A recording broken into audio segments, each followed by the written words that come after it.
Last March, live streaming was introduced properly to the world via an app called Meerkat. Now, Meerkat came out and it set the world on fire. Basically, what happened is that you tweeted live video. So when you broadcast something, it would put a tweet out saying, such and such has gone live, whatever your username is, has gone live, and people would log in and see what's happening. Now, because it was so new, people were like, right, let's go and see any stream that's on. And I remember on day 2, I joined Meerkat, and my first stream was about the books on my shelf, and I was just going through what they were, why I bought them, and they were like business books and stuff, so had a bit of an entrepreneurial spin on it. But the fact is that I had about 15 people join just to join, and I found it really, really fun, because it's live, you kind of have to fill the gaps. You haven't got the joys of editing where you can cut the gaps like I do, especially in my Udemy videos, but you had to keep talking. And you had to improvise, and you had to be good at thinking on your feet and that kind of thing. So I really enjoyed Meerkat, and I was one of their biggest kind of streamers at the very beginning. And then what happened was, a few months later, Periscope was launched. Now, Twitter had kind of closed. Twitter was in some way responsible for making Meerkat as big as they were. But at the same time, Twitter didn't really want Meerkat to become big because they had already bought Periscope and were developing this live streaming app. Then months later it came out and Periscope overtook Meerkat.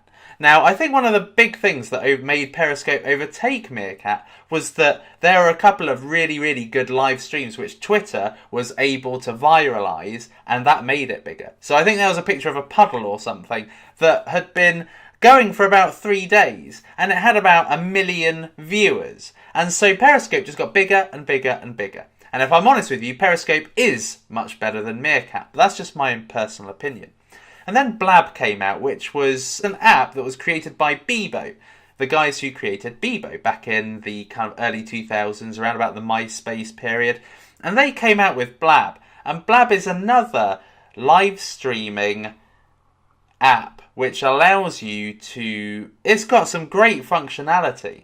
And it allows 3 people to be in on a Blab at the same time. It's really, really good. It's much better. It takes live streaming to a different league than Periscope and Meerkat. And then, of course, YouTube, the biggest video social network on the planet, have live streaming. Now, that is a little bit more sophisticated because you're allowed to hook up your laptops and programs and software that allows you to make, allows you to film a game or allows you to film something on your screen, and also allows you to use another camera, so your webcam, on your face. So it's more sophisticated, but it's less accessible because you need the equipment and it costs.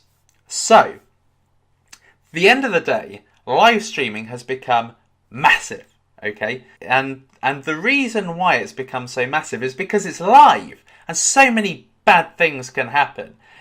That's the joys of live. People mess up on their words, something happens that was unpredicted, all sorts of things happen live, and that is the beauty of live. It's so unpredictable. That's why you kind of watch, because you don't know what's going to happen. Also, one of the greatest things about live is that you can communicate directly with the person who's streaming, and they can communicate back to you. You can ask them a question, and there they'll give you an answer. It's better than on YouTube where you write a comment and sometimes they don't even look at it, especially if it's a viral video. But on a live stream, they can communicate, and the communication, the engagement is so much bigger. And that is why live streaming has become so big. Now, Facebook has entered the market, okay? They are the biggest social network on earth. And the fact of the matter is that now that they've introduced live streaming, they're bringing it to everybody. Not just people who have an interest in live streaming or doing videos, it's anybody. The shy people. I mean, the thing is that the beauty of it is you don't even have to show your face. You can just show the event. You can just go live and show whatever's happening around you. You don't even have to comment. And that is the perfection of Facebook Live. And that's why Facebook Live has the potential to become so big. You have to be on the Meerkat app to see Meerkat as streaming. You have to be on Periscope to see Periscope streamers. You have to be on Blab to see Blabs. You have to be on YouTube to see YouTube. But everybody's on Facebook. You know, your friends can stream something and you can watch.